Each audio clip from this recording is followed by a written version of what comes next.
জীবনে চলার পথে আমরা কি করি? আমরা জীবনে চলার পথে প্রতিটা পা শুধু পেছন ফিরি। বর্তমানে বসে থেকেও অতীতের জাবর কাটে, ভবিষ্যৎ নিয়ে দুশ্চিন্তাগ্রস্ত হয়ে পড়ি। কেন? একটা উদাহরণ দিচ্ছি, হরিণ আর বাঘের গল্প। হরিণ কিন্তু বাঘের চেয়ে অনেক বেশি দ্রুত গতি সম্পন্ন, সেক্ষেত্রে বাঘ কিন্তু অনেকটা পিছিয়ে। কিন্তু বেশিরভাগ সময় দেখা যায় বাঘ কিন্তু শিকার করে ফেলে। কেন? তার কারণ কি জানেন? কারণ কিন্তু একটাই, সেটা হলো হরিণ যতবারই স্টেপ নেয় প্রায় সময় সে পেছন ফিরে তাকায় বাঘ কিভাবে তাড়া করছে বা বাঘ কত দূর আছে। বাঘ কি করে? বাঘ কিন্তু আগে ফোকাস তার লক্ষ্যে, তার শিকার, তারপর সে অদম্য শক্তিতে অবিরত ভাবে একটা লক্ষ্যে এক দৃষ্টিতে তার শিকার পানে সে কিন্তু ছুটে যায়। ডানে বাঁয়ে উপরে নিচে কোথাও কিন্তু তার লক্ষ্য থাকে না, তার লক্ষ্য একটাই, কিভাবে সেই হরিণটিকে, নির্দিষ্ট হরিণটিকে শিকার করবে। যার কারণে বাঘ বেশিরভাগ সময় জিতে যায়। তবে আমরা লক্ষ্য করি কিছু কিছু হরিণ কিন্তু জিতে যায়। ডিসকভারি চ্যানেলে এই শর্টটি কিন্তু প্রায় দেখানো হয় যে একটি হরিণের সাথে কিন্তু বাঘ পারে। সেই ছোট হরিণ শাবকটি যদি পারে, গবেষণায় দেখা গেছে বেশিরভাগ হরিণ কেন পারে না, ওই একটাই কারণ, বারবার পেছন ফিরে তাকানোর ফলে। আমাদের ক্ষেত্রে তাই, আমরা একটা কিছু করার পরেই কিন্তু তার ফলটা একেবারে তাৎক্ষণিকভাবে কি ফলটা পেতে চাই, এখনই কাজটা শেষ করে কিন্তু ফলটা পেতে চাই, এখনই এই কবিতাটা লিখেই সেই বিখ্যাত কবিদের মতো জগৎখ্যাত হতে চাই, আলোড়িত করতে চাই। তাদের ওই জায়গাটায় আসতে যে কতটা সময় লেগেছে সেটা কিন্তু একটা বারও ভাবি না। এই যে ত্যাগ, এই যে ভাবনা, এই ভাবনাই কিন্তু আমাদেরকে পিছিয়ে ফেলে যে এখনই সবকিছু পেতে হবে, এখনই সবকিছু করে ফেলবো, এখনই সবকিছু। 100 তলা বাড়ি বানাতে কিন্তু 100 তলার মতো মিনিমাম যে সময়টা দরকার সেই সময়টা লাগবে। 1 তলা বাড়ি বানাতে যেটুকু সময় দরকার সেইটুকুই লাগবে। 1 তলা বাড়ি বানাতে যদি 1 লক্ষ ইটের প্রয়োজন হয়, 100 তলা বাড়ি বানাতে ওই প্রয়োজন ইটেরই ডিজাইন অনুযায়ী লাগবে। তো সবচেয়ে গুরুত্বপূর্ণ বিষয় কোনটা? সবচেয়ে গুরুত্বপূর্ণ বিষয় হলো সেটা যে প্রথম ইটটি সঠিকভাবে বসানো, এবং সেই প্রথম ইটের প্রথম সেকেন্ডটি মোস্ট ইম্পর্টেন্ট, বিশেষভাবে গুরুত্বপূর্ণ সেই প্রথম পদক্ষেপ বা প্রথম ইটটি বসানো। বড় কাজগুলোকে, ধরেন 100 তলা বাড়ি বানাতে হবে, প্রথম কিন্তু ফোকাস করতে ওই প্রথম ইটটি যেটা বসাবেন বা প্রথম পাথরটি যেখানে প্রথম পাইলিংটা শুরু করবেন, সেটা কিন্তু বিশেষ গুরুত্বপূর্ণ। বড় কাজগুলোকে যত ক্ষুদ্রভাবে আমরা সুস্থভাবে, সুন্দরভাবে কাজটা সম্পাদন করতে পারবো ওই মুহূর্তে, ওই একটি সেকেন্ডে, এক্ষেত্রে একটা বড় ভূমিকা করতে পারে।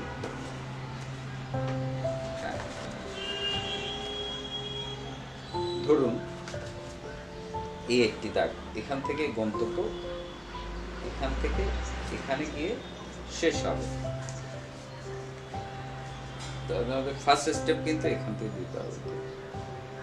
কাজটিকে যদি আমরা ক্ষুদ্র ভাবে যে আমি এই 100 তলা বাড়িটি বানাবো, প্রথম আমাকে 1 2 3 4 করে, তাহলে আমাদের চাপটা কম হবে। আর যত আনন্দে কাজটা করতে পারবো ততই কিন্তু কাজটা তত বেশি সুন্দর হবে, তত বেশি আমরা সফল হব। তাই সবার আগে আপনাকে কিন্তু লক্ষ্য নির্ধারণ করতে হবে যে কাজটা আপনি কি করতে চান। লক্ষ্যটা মোস্ট ইম্পর্টেন্ট। প্রথমে যে বিষয়টা সেগুলো কৃতজ্ঞতা বোধ। একটা মানুষ সফল তখনই যায় তার মধ্যে কৃতজ্ঞতা বোধ। সব কিছু, কারণ সব কিছু কিন্তু আমরা কি দৃষ্টিতে দেখি যে ব্যর্থ হয়েছে ব্যর্থ হয়েছে ব্যর্থ হয়েছে, কিন্তু ব্যর্থটাকে যদি ব্যর্থ হিসেবে না দেখি, আমরা যদি সেটাকে সফলতা একটা চাবিকাঠি হিসেবে দেখি, বা সফলতা একটা স্টেপ হিসেবে, পদক্ষেপ হিসেবে দেখি, বা কিছু না কিছু তো আমরা শিখি প্রতিটা মুহূর্তে, প্রতিটা ব্যর্থতা থেকে। ব্যর্থতা বলে আসলে কোনো শব্দ আছে কি না, নাই।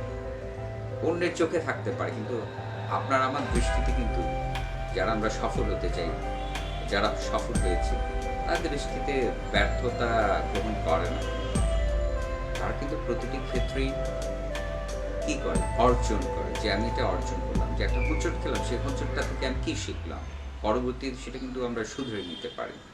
এইভাবে স্টেপ বাই স্টেপ আমরা যখন এগিয়ে যাব, তখন কিন্তু আমাদের লক্ষ্য পান এত বেশি সঞ্চয় হবে, এত বেশি জ্ঞানটা আহরিত হয়, যে জ্ঞানটা দ্বারা কিন্তু আমরা অনেক বেশি সফলতায় কি করতে পারবো, হোল্ড করতে পারবো, সফলতাকে ধরে রাখতে হবে। সফলতাটাও একটা ধরে রাখবো, একটা অবিরাম চেষ্টা। তাহলে দ্বিতীয় বিষয় আসছে হলো বিশ্বাস, দৃঢ় বিশ্বাস। পৃথিবীতে যা কিছু হয়েছে, যা কিছু হবে, যা কিছু ইতিহাস ওটা কিন্তু বিশ্বাসের উপর ভিত্তি করে। ঠিক না? যা কিছু আগের বিশ্লেষণ করতে চায় না, বিশ্বাস। আপনি দেখেন চোখ বন্ধ করে, বা আপনার সামনে যারা সফল তাদের গল্পগুলো পড়ে দেখেন,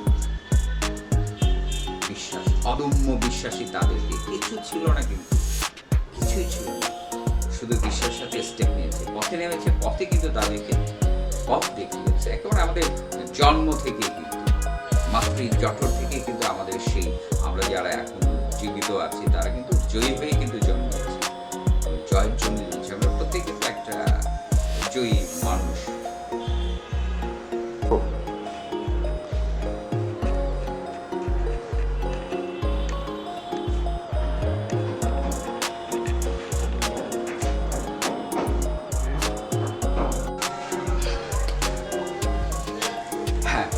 শব্দ, একটি সুন্দর শব্দ আপনার পৃথিবী যেমন নতুনভাবে গড়ে দিতে পারে, আর একটি খারাপ শব্দ, কর্কশ শব্দ আপনাকে ধ্বংস করে দিতে পারে।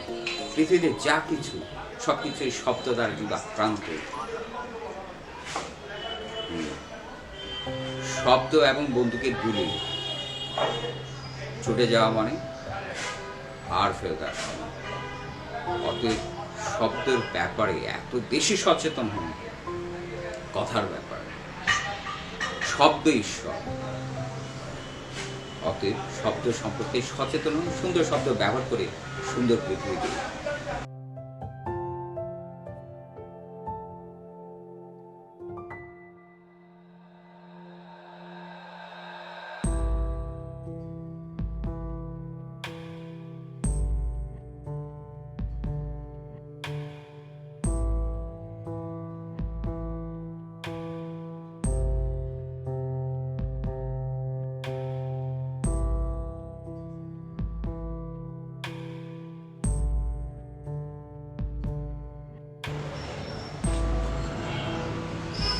এবার হলো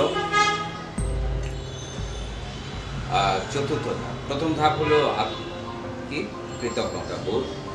দ্বিতীয় ধাপ হলো দৃঢ় বিশ্বাসের সাথে অবিচল লক্ষ্যে পৌঁছে যাওয়া, লক্ষ্যে যাওয়া। তৃতীয় হলো সুন্দর শব্দ ব্যবহার, মানে আচার, বিনয়, এগুলোকে আচার আচরণ, বিহেভিয়ারকে সুচারু করা, সুন্দর করা, ওয়েল বিহেভিয়ার। তাহলে হচ্ছে চতুর্থ ধাপ। চতুর্থ ধাপ হলো একেবারে নিজেকে তৈরি করা। যেমন আমরা কি করি, ছোট্ট উদাহরণ, যে কোনো মেয়েকে ভালো লাগলো তার পেছনে আমরা ছুটতেই থাকি, ছুটতে থাকি, ছুটতে থাকি। ব্যক্তি বাগানের ফুলকে পছন্দ হলেও বাগানের ফুলটা ছিঁড়ে ফেলি, সেটা না করে আমরা যদি নিজেরাই ফুলের বাগান হয়ে যাই, বাগানে চাষ করি, তাহলে আপনার কত মৌমাছি, কত প্রজাপতি আপনার বাগানে আসবে। তো নিজের লক্ষ্য বাদ দিয়ে শুধু একটি মেয়ের পেছনে দৌড়ানো, তার চেয়ে বরং নিজের তৈরি হলে অনেক মেয়ে তো আপনার পেছনে, অনেক মেয়ের মা বাবা আপনার পেছনে দৌড়াবে তাদের মেয়ের সাথে বিবাহ বন্ধনে আবদ্ধ করার জন্য। কোনটা ভালো? তার মানে চতুর্থ যে ধাপটি আমি বলতে চাচ্ছি সেটা আরো সহজ করে বললে যে নিজেকে একদম তৈরি করে ফেলা, চোখ কান নাক সব কিছু বন্ধ করে তিনটা বিষয়কে সামনে নিয়ে এগিয়ে যাওয়া। আবার বলছি, কৃতজ্ঞতা এক, সব কিছুর জন্য, সব everything, thank God for everything, thank God for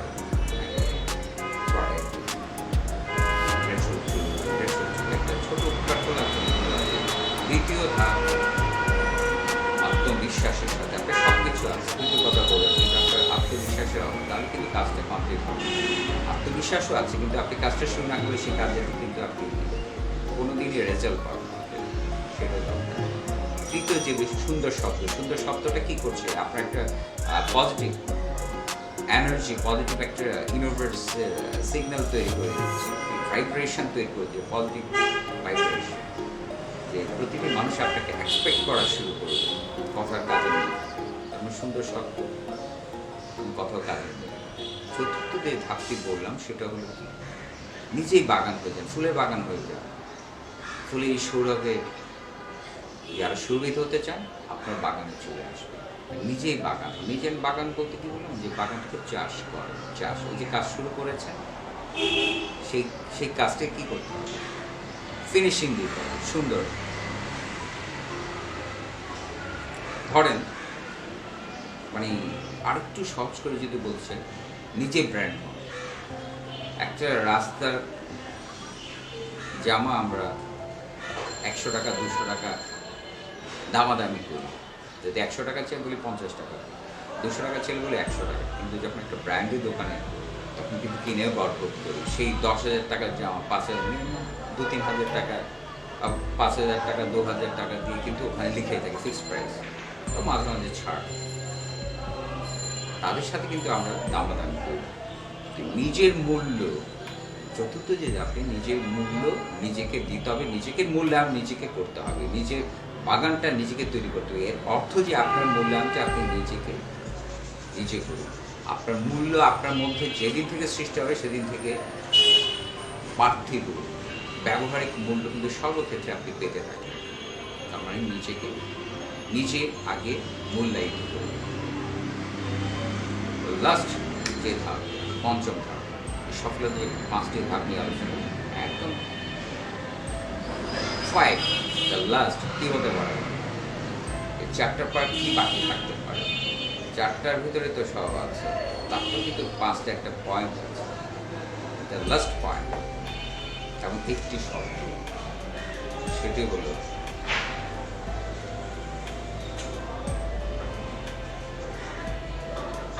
এই 4টা ধাপকে অবিরতভাবে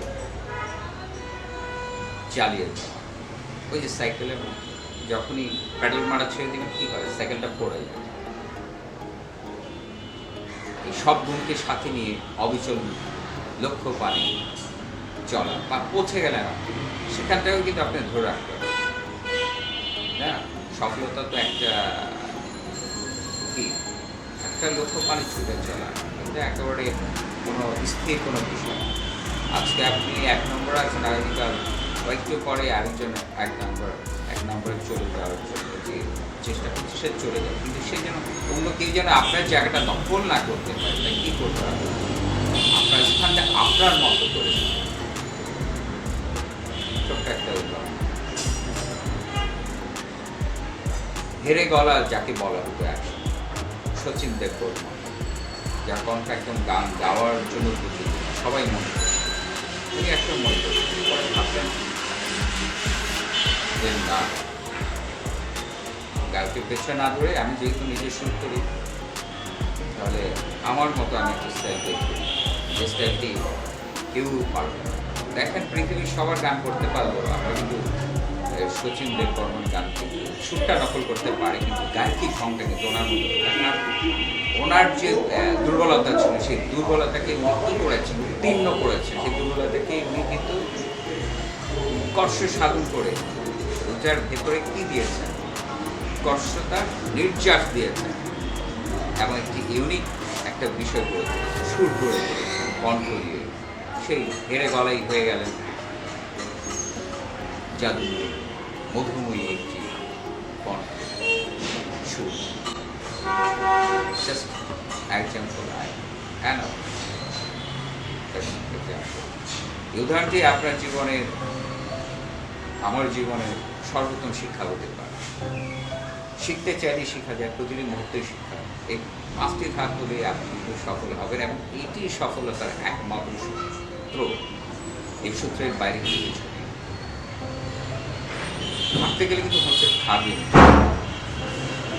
কাদা থাকবে, ঝড় বাদল আসবে, জলোচ্ছ্বাস আসবে, সব কিছু কিন্তু মোকাবিলা করে টিকে থাকার নামই কিন্তু জীবন।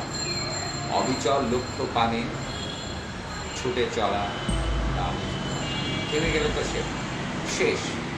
হার্টবিট কি ধূপ ধূপ ধূপ ধূপ ধূপ। আবার চলার পথে দেখুন, আমরা কোনো অ্যাঞ্জিওগ্রাম যদি করি,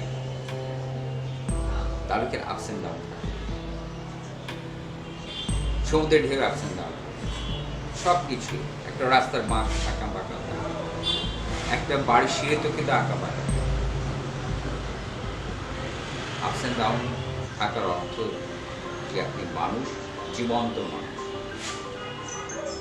আপস অ্যান্ড ডাউনকে মেনে নিন, সব কিছুকে পজিটিভলি কৃতজ্ঞতার সাথে গ্রহণ করুন। এই একটি শব্দই, আমাকে যদি বলা হয় যে এই 5টি বিষয় আপনি কোনটা বেছে নিন, যে একটির ভিতরে সব কিছু আছে, আমি বলবো কৃতজ্ঞতা বলবো। Thank God for everything, thanks my parents for everything, thank you for everything. এই গ্রেটফুল শব্দের সাথে সব কিছু হচ্ছে সফলতা। দ্য ওয়ান অ্যান্ড অল, আপনার কৃতজ্ঞতা বোধই আপনাকে সফল করবে। আমি বিশ্বাস আপনাদের বন্ধু আপনাদের সাথে আছে। আজ এখানে সুস্থ থাকুন, সুন্দর থাকুন। সফলতা নিয়ে আর গল্প করার কিছু আছে বলে পুরো ভিডিওটি দেখার জন্য অসীম অসীম কৃতজ্ঞতা। আর আপনার জীবনে যদি উপকার হয়, তাহলে আমি নিজেকে ধন্য মনে করব। আমি সব কিছু কিন্তু আপনার জন্য। পেশার মোটিভেশনের